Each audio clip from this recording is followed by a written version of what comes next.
Bonsoir à tous, c'est un plaisir d'être avec vous pour votre journal de ce jeudi 24 avril. Voici les principales informations que nous allons développer. Un octogénaire est décédé hier dans l'incendie de sa maison à Maharepa, à Moorea. Ce métropolitain était altruiste, toujours prêt à aider son prochain. Sa disparition a choqué le voisinage. Le transfert de compétences de la collecte et le traitement des eaux usées et des déchets végétaux de Papeete, Pir'e et Aroué à la communauté de communes ne fait pas l'unanimité. L'avenir de la SEM, Te Ora no Ananhei, interroge. On vous en dit plus dans un instant. Une messe en hommage au pape François est organisée en ce moment même à l'église Maria no Te Hau à la Mission à Papeete. Il y a plusieurs centaines de personnes présentes. Nous irons sur place avec notre équipe de journalistes. Nous verrons aussi dans cette édition comment sera choisi le 267e pape pour succéder à François, le défunt souverain pontife. Le décryptage de Suliane Favnek sera consacré au conclave. Au milieu de l'actualité parfois tragique, un peu d'humour, ça ne fait jamais de mal. Antec et Basile, deux jeunes talents du Jamel Comedy Club sont en plateau avec nous. Ils se produisent samedi soir à Toata lors d'une soirée exceptionnelle. Pas facile de trouver des morés et des paorés à quelques semaines du Heiva Haiti. Les groupes de danse rencontrent chaque année des problèmes d'approvisionnement. Parfois, les commandes ne sont pas honorées et les délais sont de plus en plus longs. Merci d'être avec nous. Il ne reste plus que des cendres, des tôles et quelques morceaux de bois calcinés. Dans la nuit de mardi à mercredi, la commune de Maharepa à Moorea a été le théâtre d'un drame. Un octogénaire est décédé dans l'incendie de sa maison. Cet homme originaire de métropole était très apprécié et aujourd'hui, le voisinage est encore sous le choc. Ismaël Tahiata, Sandroli. Une habitation discrète à peine visible de la route, presque autant que l'homme qui vivait là. Avait-il de la famille, des enfants? Nul ne connaissait réellement sa vie. Je le voyais de temps en temps sortir, quand elle allait au magasin. Voilà, toujours tout seul. Thomas, un octogénaire, habitait Maharepa depuis bien longtemps. Ce métropolitain se distinguait par sa gentillesse, toujours là à aider ses amis dans le besoin. Temar y témoigne. Lorsque je l'ai connu, je le voyais tout le temps sur son ordinateur en train de taper des documents. Et c'est lui qui m'a dit que si je voulais, il pourrait taper mes devis. Moi et ma femme, nous n'avions rien, aucun matériel informatique. Et c'est comme ça que j'ai fait sa connaissance. Inouï n'arrive toujours pas à croire que Thomas n'est plus. Lui habitait la maison d'en face, de l'autre côté de la route. Quand la maison a pris feu, Inouï dormait. Comme j'entendais des craquements, c'est ça qui m'a réveillé. Depuis quelle heure? Aux alentours de 3 heures du matin. Je me suis réveillé. Je suis venu voir c'était quoi ce bruit-là en fait. Et quand je suis venu, j'étais là-bas chez moi en fait. Quand je suis sorti de chez moi et j'ai vu une grande lumière, comme s'il y avait quelque chose en feu. J'ai couru au bord de la route et c'est là que j'ai vu. La maison, elle était en feu. Et j'avais vu des gens qui étaient là et ils avaient déjà appelé les pompiers. Est-ce un accident ou un feu volontaire? L'enquête suit son cours. 2 techniciens d'identification criminelle de la gendarmerie inspectent les lieux de fond en comble, à la recherche du moindre indice. À Papeete, Pir'e et Aroué, la collecte et le traitement des eaux usées et des déchets végétaux doivent être pris en charge par la communauté de communes. Mais pour l'instant, c'est la SEM Te Ora no Ananhei qui pilote une partie de ses compétences. Certains élus municipaux comme Tauhiti Nena n'approuvent pas ce changement. Les détails avec Juan Potoru et Jérôme Lee. 9 ans déjà que la SEM Te Ora no Ananhei pilote cette station d'épuration qui collecte les eaux usées de Papeete. Un outil performant qui sera désormais pris en main par la communauté des communes qui regroupe Papeete, Pir'e et Aroué. Pour Tauhiti Nena, cette nouvelle disposition vient léser les intérêts de la capitale et de ses administrés. Je souhaite, c'est que 1, on ne ferme pas cette SEM. 2, que la commune revienne sur Papeete. Si la Comcom si on doit continuer à mettre en place la Comcom, qu'on voit, il faut qu'ils mettent 1 milliard ou 2 milliards. Chaque commune devrait mettre 2 milliards en fonds de roulement. Et après, il n'y aura pas de souci. Cette communauté des communes a pour but de mutualiser les moyens des 3 municipalités pour assurer leurs compétences en matière d'assainissement des eaux usées et du traitement des déchets verts. Et parmi les projets en cours, une enveloppe de 5 milliards de francs sera destinée à mettre en place un réseau de 16 km d'assainissement à Aroué et Pire. Travailler ensemble, mutualiser les moyens, c'est nettement mieux quand même pour la population, d'autant que les subventions, c'est des fonds publics, c'est-à-dire l'argent de tout le monde. Donc il faut essayer de le dépenser le mieux possible, avec le meilleur résultat possible. Pour les restaurateurs de la capitale, le tarif en vigueur pour le traitement des eaux usées est évalué à 97 francs le mètre cube, une charge jugée non excessive et rapidement amortie. On utilise pas mal d'eau avec les restaurants et tout, donc de baisser les charges pour nous, c'est l'idéal. On paye 15 000 les trimestres, ça fait 5 000 les mois. Nous, on pense que c'est honnête, c'est pas beaucoup. Pour un ménage moyen, les redevances pour l'eau potable et l'assainissement s'élèvent à près de 36 900 francs annuellement, soit plus de 3 000 francs par mois. Pour les grosses structures, par contre, le tarif se situe au-delà des 8 millions de francs pacifiques. Une messe spéciale en hommage au pape François est organisée en ce moment même à l'église Maria Notehau de la Mission à Papeete. Il y a plusieurs centaines de personnes pour cette cérémonie, pas comme les autres. On retrouve Nicolas Sur et Mirko Vanfo sur place. Bonsoir Nicolas. Les catholiques polynésiens ont tenu à rendre hommage au 266e pape disparu en début de semaine. Oui, bonsoir Maroki, bonsoir à tous. Vous le disiez, plusieurs centaines de personnes sont venues assister à cette messe en hommage au pape François, décédé il y a 3 jours. Et il continue d'arriver, vous voyez les chaises qui s'installent petit à petit derrière les bancs, derrière moi.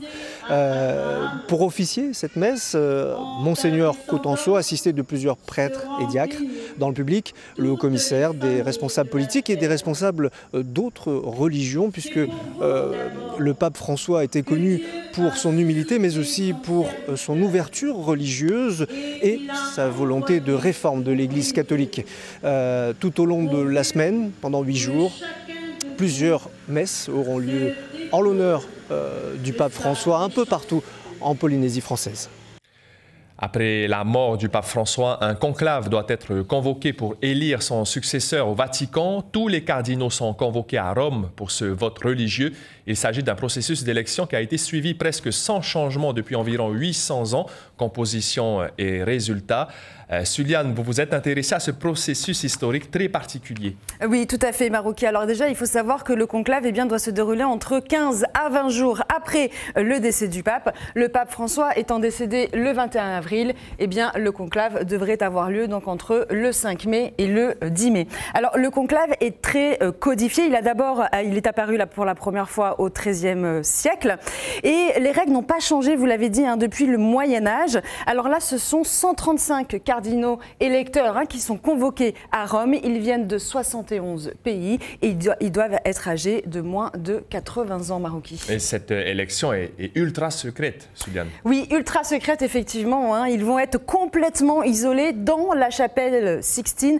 Aucune communication avec l'extérieur, pas de portable, pas d'internet, pas de télé, pas de journaux. Ils vont être mis sous clé, d'où l'étymologie du mot comme clave, qui veut dire pièce fermée à clé. Alors comment va être rythmée cette élection ? Il va y avoir un premier jour de scrutin. Si le pape n'est pas élu à ce moment-là, il y aura les jours suivants 4 scrutins, 2 le matin, 2 l'après-midi, jusqu'à ce qu'un cardinal obtienne 2 tiers des voix marocaines. Ça peut prendre du temps, mais comment est communiqué le résultat de ces votes des cardinaux ?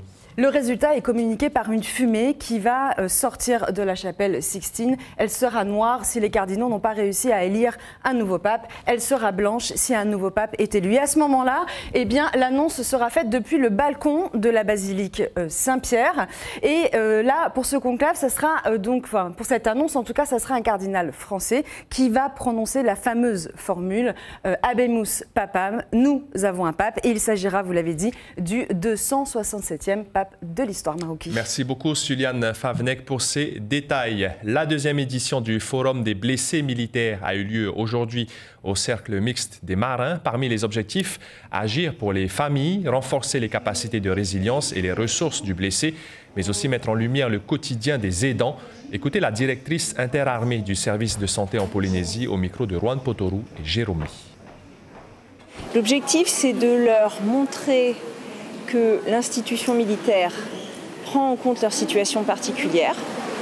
L'objectif est de faire un état des lieux des spécificités ultramarines, parce que la situation des gens qui habitent au Fénois n'est pas celle de ceux qui habitent en France.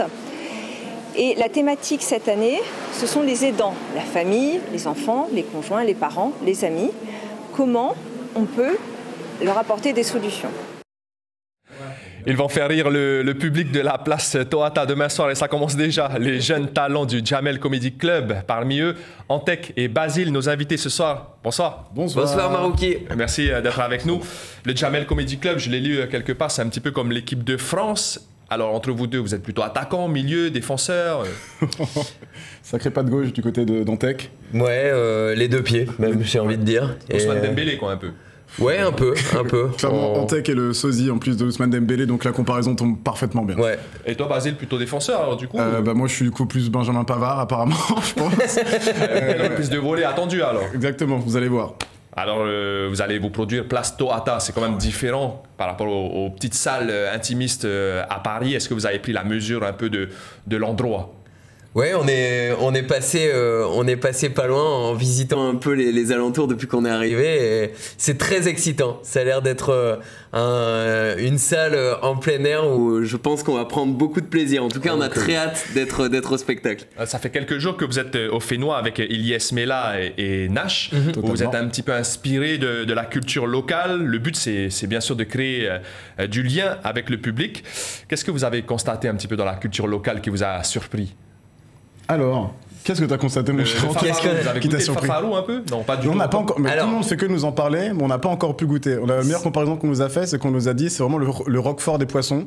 Ouais. Je ne sais pas si c'est une comparaison qui est valable, mais j'ai hâte de découvrir ceci. Qu'est-ce que vous en pensez, Marouki, du fafarou ? Nous, on aime bien le fafarou. Ouais. Avec le mitihoué, un peu de sel, un peu de citron, c'est parfait. Mais après, chacun ses goûts. Ouais, et j'ai l'impression que beaucoup de gens nous encouragent à en manger pour voir notre réaction. J'ai l'impression qu'il y a un peu un piège là-dedans. Est-ce que c'est un piège ou est-ce que c'est une vraie bonne nouvelle ? Ouais. Un peu des deux. Parce qu'on a mangé du poisson qui était très bon et on s'est dit on a peut-être déjà mangé du fafarou, ce à quoi on nous a répondu si vous en aviez mangé, vous auriez su que vous en aviez mangé.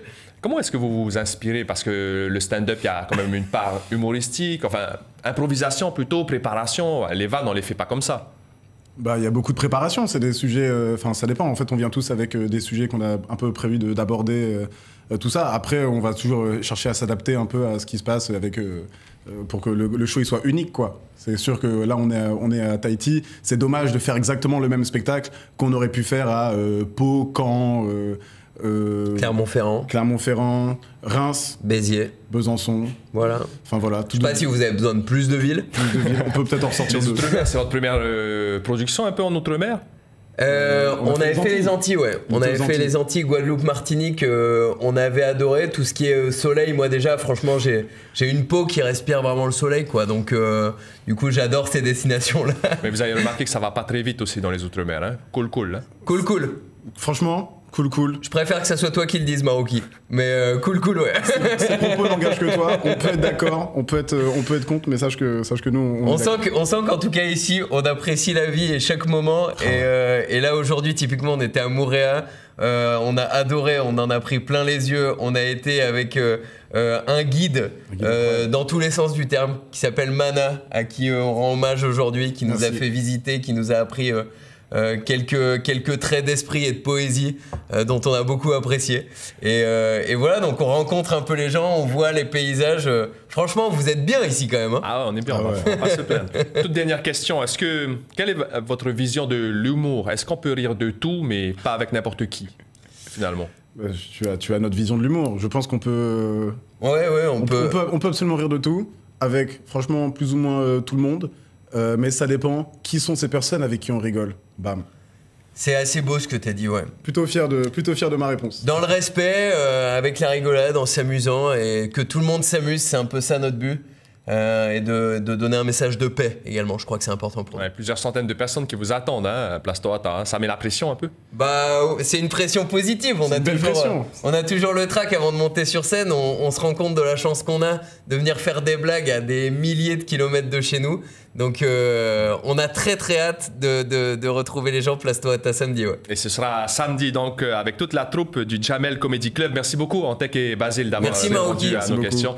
On attend avec impatience vos seras là, j'espère. On espère aussi être là. Si on gagne une place, pourquoi pas? Ok, très bien. On en discute juste après. La négociation en direct. Il y a des places peut-être dispo. Hein? Oui. Ouais. Pourquoi pas? Ok, c'est bon. Ouais, Merci beaucoup. Pour toi. Il nous met un coup de pression là. J'ai pas la réponse. Merci beaucoup, messieurs. Merci Maroki. Merci beaucoup.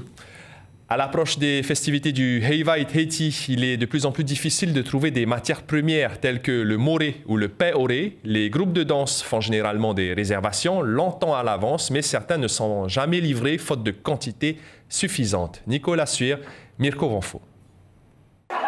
Pas facile de trouver du paoré en cette saison. Quelques rouleaux ici ou là, c'est à peu près tout. Cette matière première est très demandée par les groupes de danse pour le Heiva. Elle provient principalement de l'archipel des Australes. Il n'y a pas assez pour tout le monde. Déjà, nous, à Aromatara, on fournit pour les Australes. On fournit également pour Aromataï ainsi que Marquise. France, on a du mal à faire envoyer en bonne quantité selon la demande. Pour les groupes de danse, l'approvisionnement est une problématique récurrente. Nanhi s'en est occupée l'an dernier. Elle dit qu'il faut s'y prendre près d'1 an à l'avance. Elle pense que c'est l'un des facteurs de réduction du nombre d'inscrits au Heiva. C'est la galère parce que déjà, il n'y a pas beaucoup de fournisseurs qui sont disponibles. Ensuite, en fonction de la quantité qu'on a besoin, on ne les reçoit pas tous en même temps. On les reçoit par lot de 20 ou 30. Donc, c'est compliqué de commencer les costumes avec tout le groupe avec 30 morés alors qu'ils sont 200. Et des fois, les délais ils peuvent être de plus en plus longs et les derniers morés, on peut les recevoir vers mai et juin.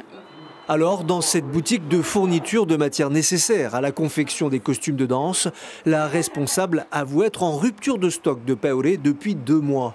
Elle conseille à ses clients de faire part au plus tôt de leurs besoins. On a demandé au plus tard fin février de nous confirmer leur demande pour que nous ensuite on puisse être sûr de pouvoir fournir toutes les matières demandées à temps. Le marché des matières premières de l'artisanat a été créé aujourd'hui par le service de l'artisanat traditionnel. Il a pour but de mettre en relation fournisseurs et acheteurs, mais pas seulement. Il faut aussi qu'on amène les jeunes générations à s'engager, il faut qu'on amène une relève de ces métiers parce que même si aujourd'hui il n'y a pas assez de production, justement il y a des besoins, ce qui veut dire qu'il y a des filières économiques à consolider et à créer et peut-être qu'un jour nos morés viendront entièrement de Huahine, plus de Hawaï. La demande en matières premières est importante car les événements sont nombreux. Le Heiva Tahiti, celui des écoles, le Hurata Pairu et les salons de l'artisanat, sans compter les besoins à l'international. L'information principale de ce jeudi, un octogénaire est décédé dans l'incendie de sa maison dans la nuit de mardi à mercredi à Maharepa à Moorea. Cet homme originaire de métropole était très apprécié. Il se rendait disponible pour aider dans les procédures administratives. Aujourd'hui, le voisinage est encore sous le choc.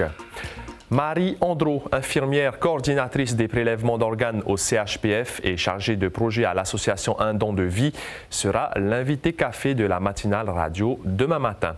À la une de Tahiti Info, demain également, les militaires blessés en attente de considération.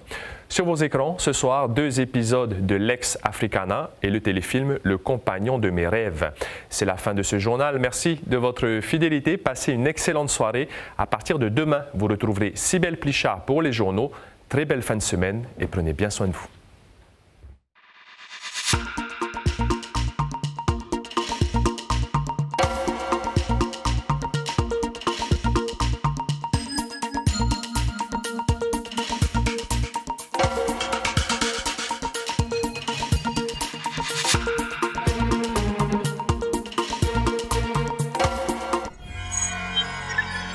Retrouvez ce programme en replay sur notre site internet